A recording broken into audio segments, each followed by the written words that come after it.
We did roll call. Visitor statements. So at this time, the Board of Education welcomes and encourages the participation of its citizens in the business of the school district. For this meeting, comments need to be submitted via email to the school board, rb@rbhs208.net, with visitor comments in the subject line. Comments will be read during the allotted time during the meeting. Please note that the Board of Education will not answer questions at this time. Kevin's going to read the comment we got. We received one visitor comment, and this was a public comment from Mr. James Baum. And Mr. James Baum submitted the following. I'll read it. COVID-19 has dramatically changed the world. In many ways, the changes we are experiencing are negative. No hanging out with friends or extended family. We have to wear masks everywhere we go, and some people are losing loved ones. There are also positive changes that have occurred. More family time, less stress from overfilled schedules, better hand washing, and uplifting music being created publicly in neighborhoods. With this in mind, it seems to me that a positive change has occurred in the way Illinois issues grades for its students. But in making the change, we've highlighted an issue that American education system needs to address. The state lockdown has given our students much more freedom. In a world where education effectively inspires the pursuit of knowledge and creativity, this lockdown would be one of the most productive learning periods in our students' lives. However, that isn't the world our students have experienced, and many of our students are still struggling. In my own classrooms, 56 of my 199 students have not engaged in the remote learning curriculum, and many of these students are top-notch musicians. In times like these, every musician I know is creating, so it's disheartening that some of my students, especially those continuing music study in college, have opted to not create.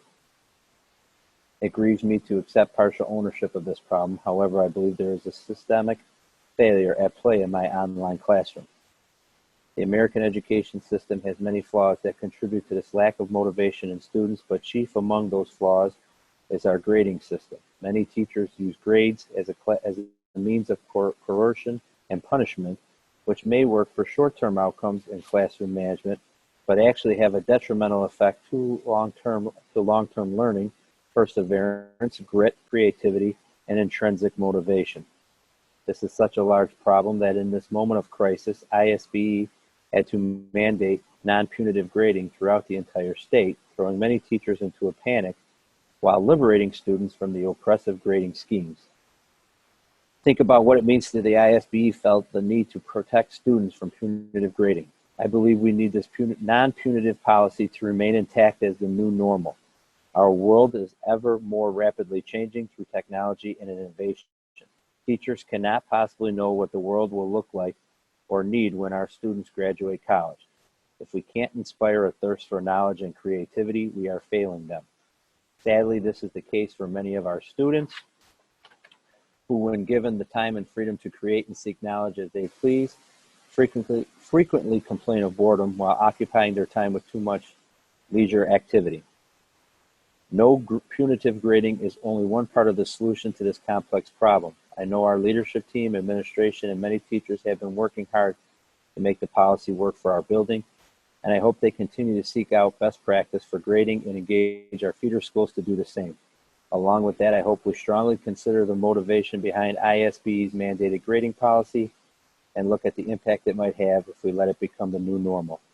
Thank you sincerely, Mr. James Baum, Riverside Brookfield High School instrumental music teacher. And that was the only visitor comment we received by 6:30. All right. Thank you, Mr. Baum. I always encourage that, especially from the residents and staff. Let's go to discussion information items. FOIA request.